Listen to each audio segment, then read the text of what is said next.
Students, Chhatrapati Shivaji के इस YouTube channel पर मैं आपका फिर से स्वागत करता हूं और आज फिर से मैं आपके लिए इंजीनियरिंग ड्राइंग्स के अंतर्गत एक टॉपिक लेके आया हूं। और जो आज का हमारा जो टॉपिक रहेगा वह रहेगा आइसोमेट्रिक व्यू से संबंधित। अर्थ इसका कहने का अर्थ कि आइसोमेट्रिक व्यू को किस प्रकार से बनाया जाता है। इसके पहले वाली जो क्लासेस थी उसमें हमने आइसोमेट्रिक व्यू को किस प्रकार से बनाया जाता है उसका तरीका सीखा था और उसकी जो मेथड थी वो भी मैंने आपको समझा के बता दिया। अब जो बात है आइसोमेट्रिक व्यू को बनाने की, तो उसमें क्या है कि आइसोमेट्रिक व्यू तो हमको बनाना ही है, पर जो आइसोमेट्रिक व्यू बनाएंगे वो रेडियस वाले आइसोमेट्रिक व्यू रहेगी, जिसमें कंपास का उपयोग करके उसको बनाया जाता है, उसका एलिप्स का यूज करके उसको तैयार किया जाता है। ऐसे आइसोमेट्रिक व्यू को कहा जाता है रेडियस टाइप के आइसोमेट्रिक। तो रेडियस टाइप वाले ही आइसोमेट्रिक व्यू को हम लोग आज बनाने वाले हैं। तो शुरू करते हैं। सर्वप्रथम इस प्रकार का एक ब्लॉक बना लेते हैं आइसोमेट्रिक व्यू के साइज के हिसाब से, उसके मेजरमेंट के हिसाब से एक ब्लॉक बना लेंगे। इस ब्लॉक का डायमेंशन, हर लाइन का माप यहाँ लिखा हुआ है।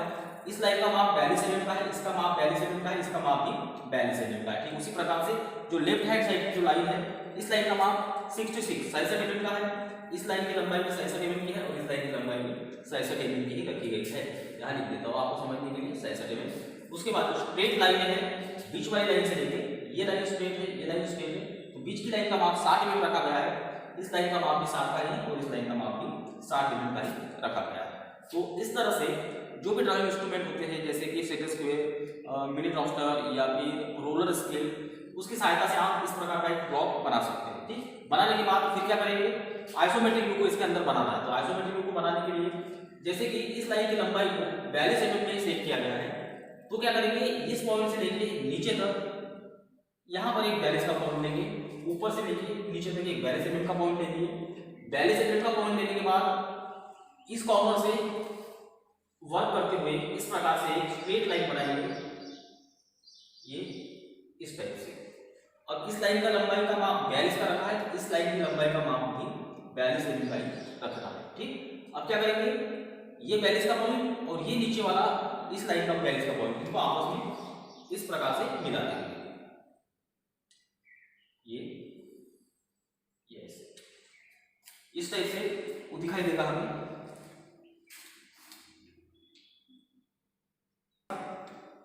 इस लाइन की लंबाई को भी चेक कर लेते, ये भी 42 का, और इस लाइन की लंबाई को भी चेक कर लेते, ये भी 42। अब 42 का हमको क्या करना है, सेंटर निकालना है। सेंटर कितने का आएगा इसका, 42 का सेंटर निकल जाएगा 21 mm के ऊपर, है ना। तो 21 का सेंटर ले लेंगे, इसका सेंटर पॉइंट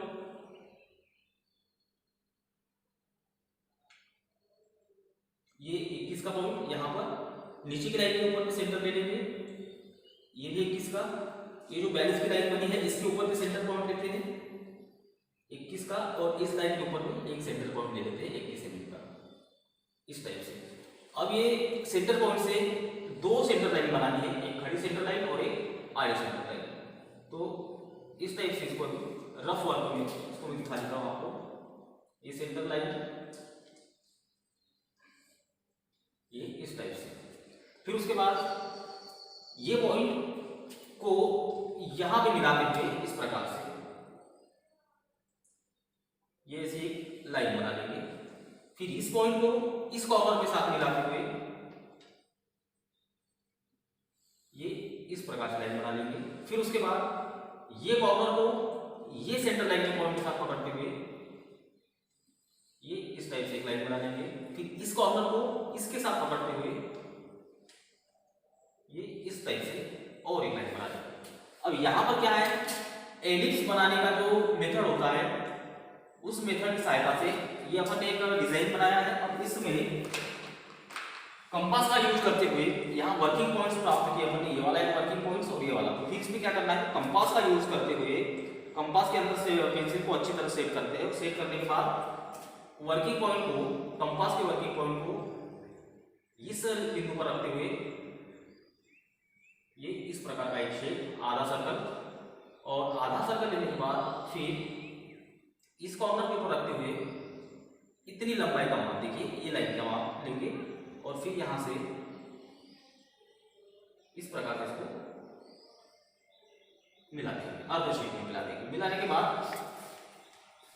ये जो अंदर का जो वर्क किए हैं, ये पूरा का पूरा जो वर्क किया अपन, ये सिर्फ रेडियस ये वाला जो सर्कल है, ये सर्कल को बनाने के लिए ये पूरा वर्क अपन ने किए है। तो क्या करना है, इसको यहाँ से साफ करना है। जो लाइनें बनाई है उसको भर मिटाएंगे, सर्कल को जैसा का वैसा ही रखेंगे। ये इस टाइप से सावधानी पूर्वक इसको मिटाना है। नहीं है जिसको बना लिया है, अब इसको ये अंदर का जो वर्क है इसको मिटा देंगे। इधर से ये भाग भी नहीं रखना है, इसको भी साफ करना है, इसको मिटा देंगे। अब मिटा देने के बाद इसकी फिनिशिंग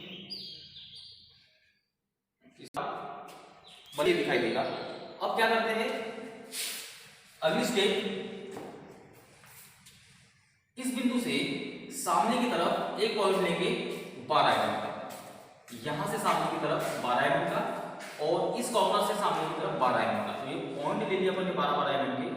अब फिर यहां से दोनों पॉइंट को आपस में मिलाते हुए एक लाइन बनाएंगे, पतली लाइन बनाना है इस टाइप से। फिर सेट स्क्वायर को इस बिंदु के ऊपर ऐसे 90 डिग्री में सेट करते हुए फिर से एक लंबी लाइन बना लेंगे इस टाइप से।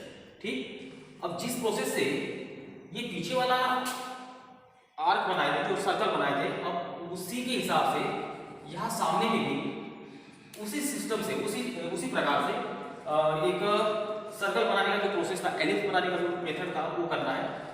यहां से नीचे की तरफ फिर से एक 42 mm का पॉइंट इस टाइप से यहां लिख देता हूं मैं, इस लाइन के ऊपर। इस लाइन की लंबाई 42 की है। फिर उसके बाद इस कॉर्नर के ऊपर सेट स्क्वायर को लगाते हैं 90 डिग्री के एंगल में इस प्रकार से, और यहां से एक लाइन बना लेंगे। अब इस लाइन की लंबाई को भी 42 mm में ही सेट करते हैं, ये 42। अब ये 42 का पॉइंट और ये 42 का पॉइंट, इनको आपस में मिला देंगे इस प्रकार से। यहां पर भी यही वर्क करेंगे। मिलाने के बाद इसके सेंटर पॉइंट निकालेंगे, चारों तरफ सेंटर पॉइंट, ये सेंटर पॉइंट इसका, और इसका एक सेंटर पॉइंट यहां पर, इसका भी सेंटर पॉइंट और इसका भी सेंटर पॉइंट, दोनों लाइनों का।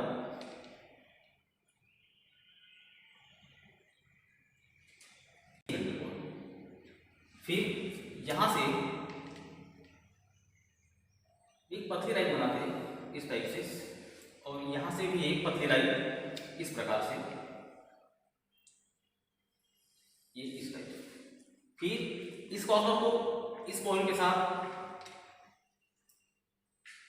आधी लाइन, इसको यहां पर सेट करते हैं ये ऐसे। फिर इस कॉर्नर से ये वाली लाइन को पकड़ते हैं ये ऐसे एंगल में, और ये बीच की लाइन। फिर इस कॉर्नर से ये पॉइंट को इस लाइन के पॉइंट को पकड़ते हुए फिर एक लाइन। अब इसमें फिर से कंपास की आवश्यकता है। कंपास का यूज करते हुए जैसे पिछला सर्कल बनाए थे उसी टाइप से ये सर्कल बनाएंगे, यहां रखते हैं। फिर इस बिंदु के ऊपर या इस कॉर्नर के ऊपर से कंपास को रखते हुए इतना मेजरमेंट जितना मैंने दिया हो इस लाइन तक का मेजरमेंट लेते हैं, और यहां से ये इस टाइप से और एक सर्कल बना लेते हैं। इसका जॉइंट जो है थोड़ा सा यहां मिला लेते हैं, है ना। अब मिलाने के बाद अंदर में जो प्रोसेस किए हैं, जो वर्क किए हैं, इसको साफ करना है, इसको रखना नहीं। तो इस प्रकार से इसकी जो फिनिशिंग है, इस प्रकार से इसको साफ करना है। लाइनें जितनी भी हमने इसको बनाने के लिए जो लाइनें बनाई थी उनको पूरा तरह से मिटा देंगे, और मिटाने के बाद इसका जो शेप है वो क्लियरली हमको इस प्रकार से दिखाई देगा। अब अगली स्टेप में क्या करेंगे, ये नीचे के पॉइंट से, ये जो बीच की लाइन है, इस बीच के पॉइंट से ऊपर की तरफ एक पॉइंट लेंगे 12 mm का, और यहाँ से इधर भी एक पॉइंट लेंगे 12 mm का, और ये 12 का पॉइंट और ये 12 का पॉइंट, इनको आपस में लाइन के रूप में इस प्रकार से मिला देंगे, ये ऐसे। ठीक, फिर उसके बाद इस पॉइंट को इस लाइन तक लेके आना है। इसकी लंबाई मतलब इसकी जो ऊंचाई है वो भी 12 mm की रहेगी। ये देखिए इस टाइप से ये यहां तक लेके आ जाएंगे। ठीक, उसके बाद ये जो बीच में जो लाइनें आ रही है, ये लाइन और ये लाइन, इसको साफ करना है, इसको मिटा देंगे ये इस टाइप से। अब ये जो लाइन है, इस लाइन को और इस लाइन को स्टेप पे यहां से सामने की तरफ फिर से एक 12 का पॉइंट और यहां से सामने की तरफ फिर से एक 12 का, दो जगह पॉइंट लेना है। ये पॉइंट से इधर सामने और इस 12 के पॉइंट से फिर एक इस प्रकार से लाइन बनाएंगे और इस 12 के पॉइंट से फिर भी उसी तरह से फिर से एक लाइन बनाएंगे इस टाइप से। फिर इस कॉर्नर से सामने की तरफ फिर से एक पॉइंट लेंगे जिसकी लंबाई 12 mm बनेगी और उस 12 mm की लंबाई से ये इस टाइप से लाइन बनाएंगे, मतलब इस प्रकार से। अब क्या करेंगे, ये लाइन बनने के बाद ये लाइन से ये लाइन को मिला लेंगे इस टाइप से और ये लाइन से ये लाइन को मिला लेंगे इस टाइप से, ये ऐसे। और ये जो बीच वाला जो भाग है इतना कॉर्नर मिटा देंगे, ये अंदर आने वाला भाग भी साफ करेंगे ऐसे। ये कॉर्नर के ऊपर स्टेथोस्कोप को अंदर की तरफ लगाते हुए, ये ऐसे अंदर की तरफ लगाते हुए एक लाइन बना लेंगे और इस लाइन की जो लंबाई है वह रहेगी 15 mm की। ये 15 mm, इस लाइन का जो माप है वो 15 mm, यहाँ से 15 mm के बाद फिर 15 mm के पॉइंट से ऊपर की तरफ स्टेथोस्कोप को सेट करते हुए ये फिर से एक लाइन बना लेंगे, स्ट्रेट लाइन। और जहां ये दोनों लाइनें जुड़ती है तो अतिरिक्त लाइन को, एक्स्ट्रा लाइन को मिटा देंगे। अब इस लाइन का जो माप है वह रखेंगे 42 mm का। ठीक, अब इसकी मेजरमेंट को सेट कर लेते हैं। 42 mm, ये 42 का पॉइंट, फिर 42 के पॉइंट के ऊपर स्टेथोस्कोप को फिर से इस प्रकार सेट करते हुए अंदर की तरफ एक लाइन बनाते हैं ये ऐसे। अब इस लाइन की लंबाई 12 mm की सेट करते हैं, ये 12 mm का इसकी लंबाई का माप यहां लिख लेता हूं, ये 12 mm। ठीक, अब जैसा कि ये जो भाग है बीच का ये 18 mm का है, इधर 12 mm छूट गया है, इधर 12 mm छूट गया, बीच में 18 mm का बचा हुआ है कंप्लीट एग्जाम लेवल। तो इस लेवल का एक पॉइंट लेंगे, सेंटर पॉइंट लेंगे। तो इसका जो सेंटर पॉइंट निकलेगा वह निकलेगा 9 mm के ऊपर, ये इस प्रकार से 9 mm, इसका पॉइंट 9 mm। अब 9 mm से क्या करेंगे, 6 mm का माप इधर लेंगे, 6 mm का माप इधर लेंगे, आजू बाजू में 6 mm की मेजरमेंट को देना है।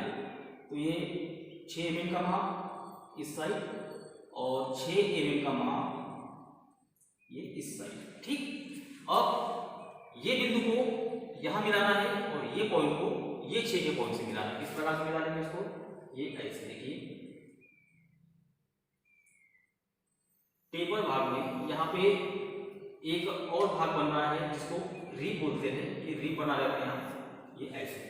और ये 6 के पॉइंट को इस कॉर्नर के साथ ये टेपर भाग इस प्रकार से, यस।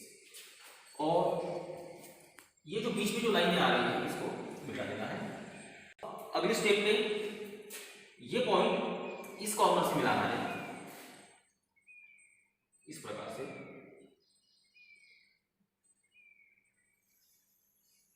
यस।